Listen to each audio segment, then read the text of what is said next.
알아차림에 대한 알아차림, 루퍼트 스파이라, 내면소통, 김주환, 옹김.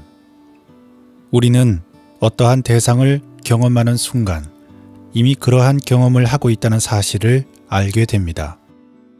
우리는 모든 대상적 경험을 알아차립니다. 경험하고 있다는 사실 그 자체를 알아차리지 못하면서 무언가를 경험하기란 불가능합니다. 현재 하고 있는 생각, 어린 시절의 기억, 현존하는 어떤 감정이나 느낌, 고통이나 배고픔의 감각, 자동차의 소음, 지금 읽고 있는 글, 창문 밖으로 보이는 경치 등 우리는 이 모든 것을 경험하면서 동시에 그러한 사실을 알아차리게 됩니다. 이처럼 알기 혹은 알아차리기는 모든 경험에 내재되어 있습니다. 우울할 때, 쓸쓸할 때, 슬플 때, 기쁠 때, 평온할 때, 사랑에 빠질 때, 불안할 때, 지루할 때, 질투할 때, 흥분할 때, 행복할 때 우리는 그렇다는 것을 알아차리고 있습니다. 생각할 때, 먹을 때, 걸을 때, 운전할 때, 춤출 때, 공부할 때, 꿈을 꿀 때, 환각에 빠질 때 우리는 그렇다는 것을 알아차리고 있습니다. 무언가를 생각하고 무언가를 느끼고 무언가를 인식하고 무언가를 할 때 우리는 그렇다는 것을 알아차리고 있습니다. 알미나 경험의 내용과는 상관없이 알게 되거나 경험하는 것이 어떤 것이든 우리는 알아차리고 있습니다. 그러므로 알아차리는 것은 변화하는 모든 지식과 경험 속에서 지속되는 요소입니다. 깨어있을 때, 꿈을 꿀 때, 잠을 잘 때도 변함없이 존재하는 요소입니다. 다른 어떠한 경험적 요소도 이처럼 지속적이지 않습니다. 사실 알아차리기란 시간의 흐름 속에서 존재하는 연속적인 사건이 아닙니다. 오히려 알아차리기는 시간을 초월해서 지금 여기에 현존하는 것이죠. 그러나 우리에게는 시간의 흐름이라는 개념이 너무도 익숙하므로 여기서는 일단 알아차리기가 모든 경험 속에서 지속적으로 존재한다고 해두겠습니다. 생각, 이미지, 느낌, 감각, 지각처럼 모든 대상적 경험은 나타나고 사라집니다. 하지만 알아차리는 경험은 절대로 나타나거나 사라지지 않습니다. 이러한 경험은 변화하는 모든 경험 속에서 존재합니다. 영화가 상영되는 내내 하얀 스크린은 항상 존재하듯이 말이죠. 알아차림은 모든 경험에 세세하게 스며들지만 어떤 특정 경험 때문에 바뀌는 일은 결코 없습니다. 생각, 느낌, 감각, 지각은 우리의 삶 속에서 끊임없이 변화하고 있죠.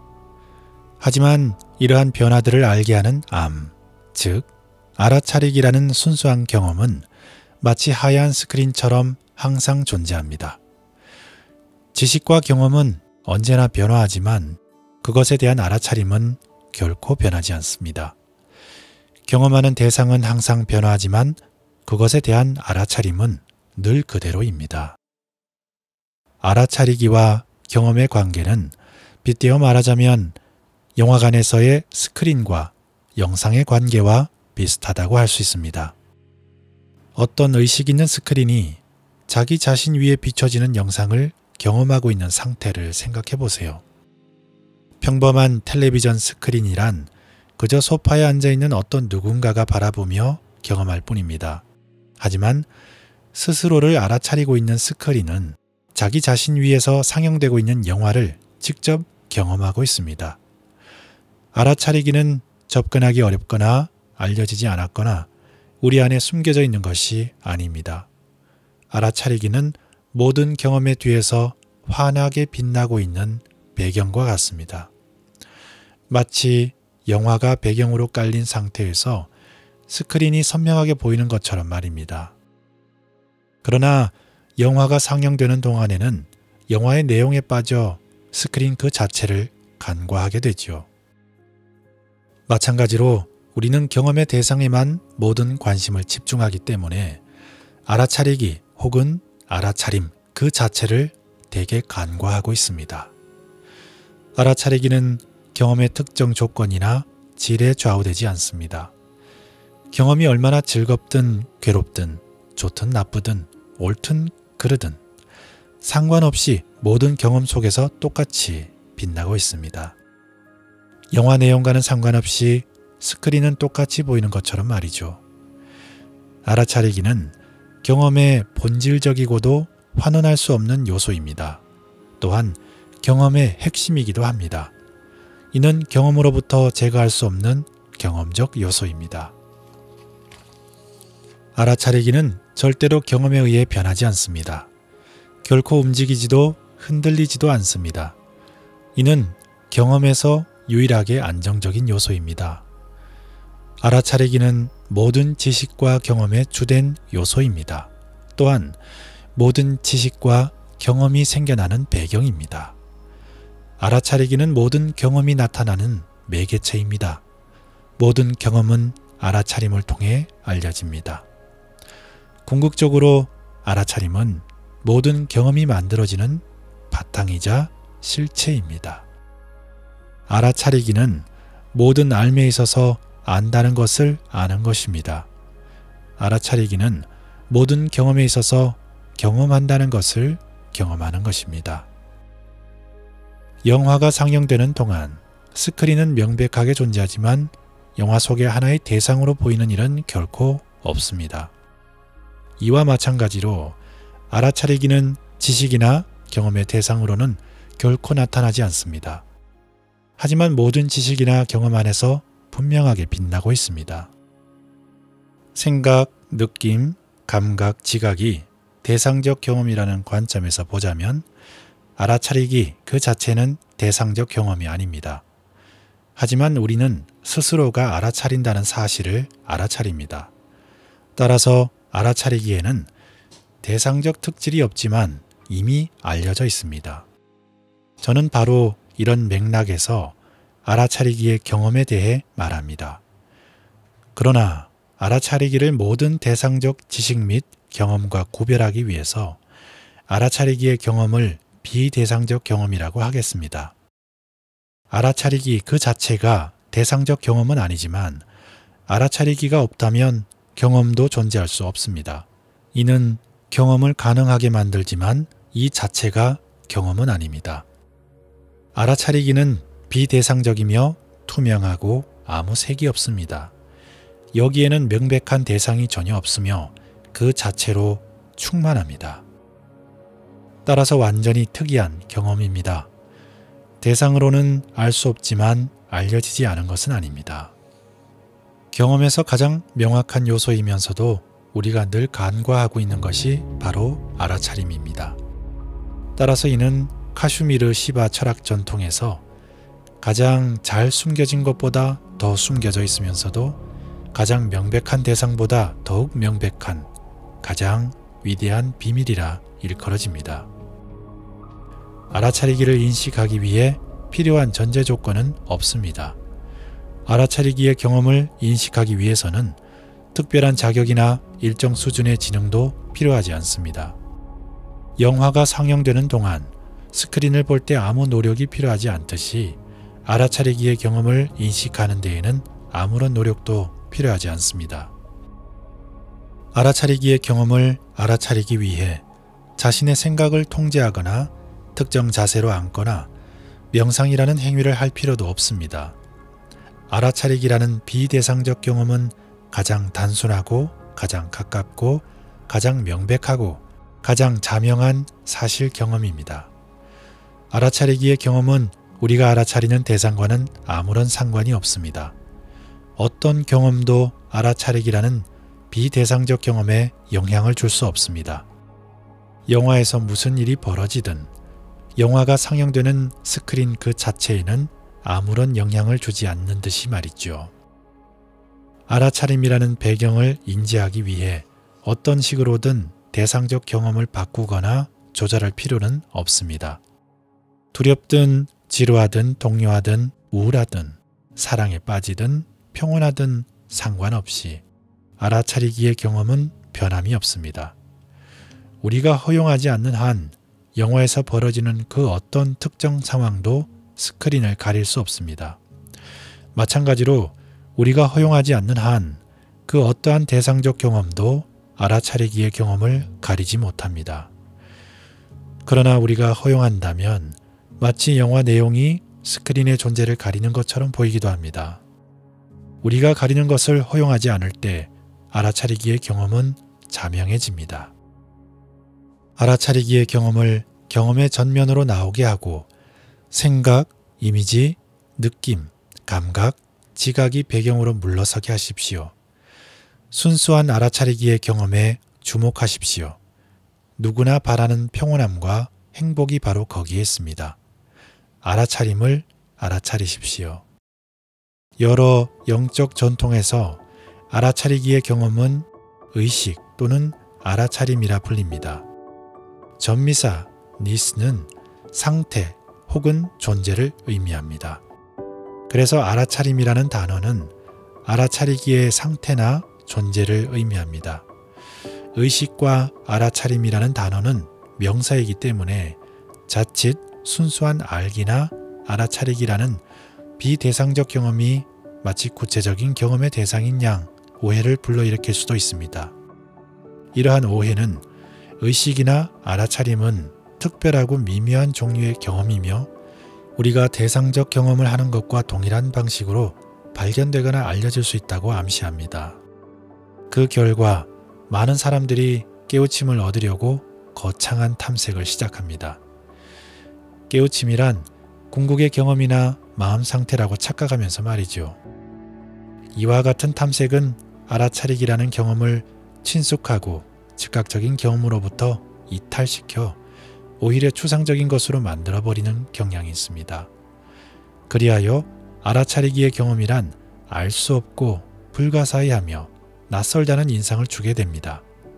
알아차림 또는 의식에 대한 지식은 먼 훗날에나 발견될 수 있는 비범한 경험이라는 뉘앙스를 풍기고 있죠. 그러나 이와 같은 모색은 대상의 영역에서 행복을 찾으려는 기존의 노력을 다른 방식으로 바꾼 것에 불과합니다. 결국 마찬가지로 좌절에 이를 뿐이지요.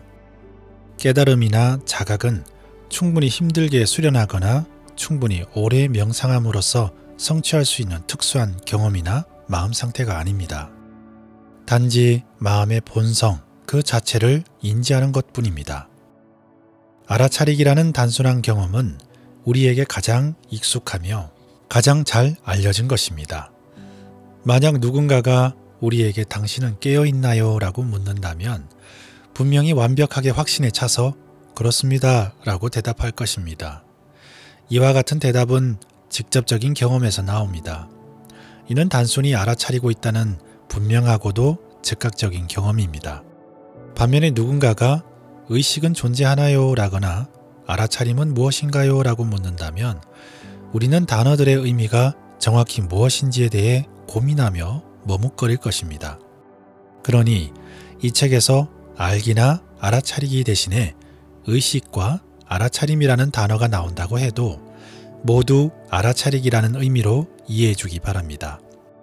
이러한 단어들은 모두 알아차림이라는 자명하고도 친숙한 비대상적 경험을 의미하는 것이라고 이해하시면 됩니다.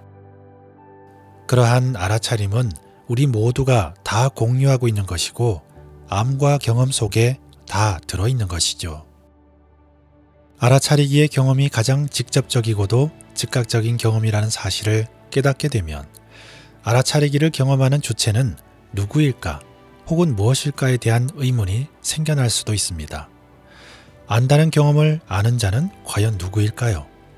알아차리기를 알아차리는 자는 누구일까요? 알아차리기의 경험을 하는 존재를 보통 나라고 부릅니다. 나는 내 친구가 무슨 생각을 하는지를 알아차립니다. 나는 어린 시절의 기억을 알아차립니다. 나는 슬픔, 쓸쓸함, 부끄러움을 느낀다는 것을 알아차립니다. 나는 내 집의 이미지를 알아차립니다. 나는 고통스럽거나 배고프다는 느낌을 알아차립니다. 나는 내 방의 모습이나 자동차의 소리를 알아차립니다. 이러한 각각의 사례에서 나는 모두 알아차리고 있습니다. 나라는 것은 모든 지식과 경험을 알아차리는 자에게 우리가 붙여준 이름입니다. 이처럼 나는 모든 지식과 경험 속의 알의 핵심 요소 혹은 알아차림의 핵심 요소입니다. 나는 알아차림 그 자체입니다.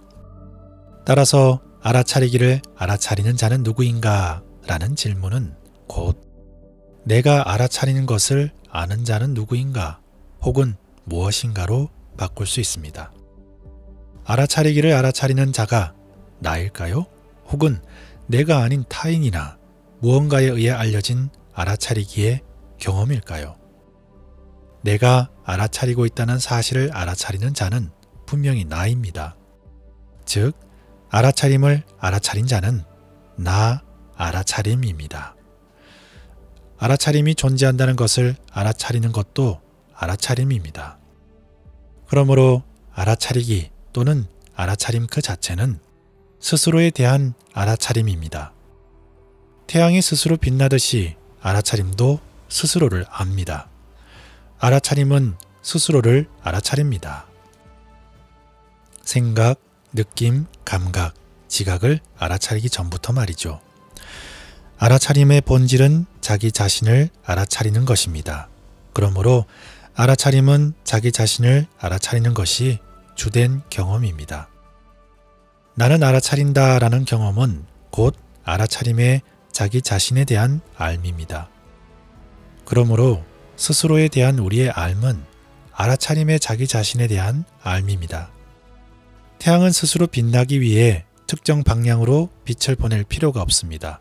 마찬가지로 알아차림도 스스로를 알기 위해 자신의 주의를, 즉 알의 빛을 특정한 방향으로 보낼 필요가 없습니다. 사실 태양이 빛을 어느 방향으로 보내든 자기 자신보다는 다른 무언가를 비추게 마련이죠. 마찬가지로 알아차림이 알의 빛을 어느 방향으로 보내든 자기 자신보다는 다른 무언가에 대해 알게 될 뿐입니다. 그러므로 스스로를 알기 위해서 알아차림은 어떤 특별한 행동을 하거나 알의 빛을 어떤 특정 방향으로 향하게 할 필요가 없습니다. 알아차림이 스스로를 아는 데에는 아무런 노력도 필요하지 않습니다. 사실 어떤 노력을 기울이면 기울일수록 알아차림을 스스로에게서 앗아갈 뿐입니다. 알아차림은 그저 알아차림이기에 스스로를 아는 것입니다.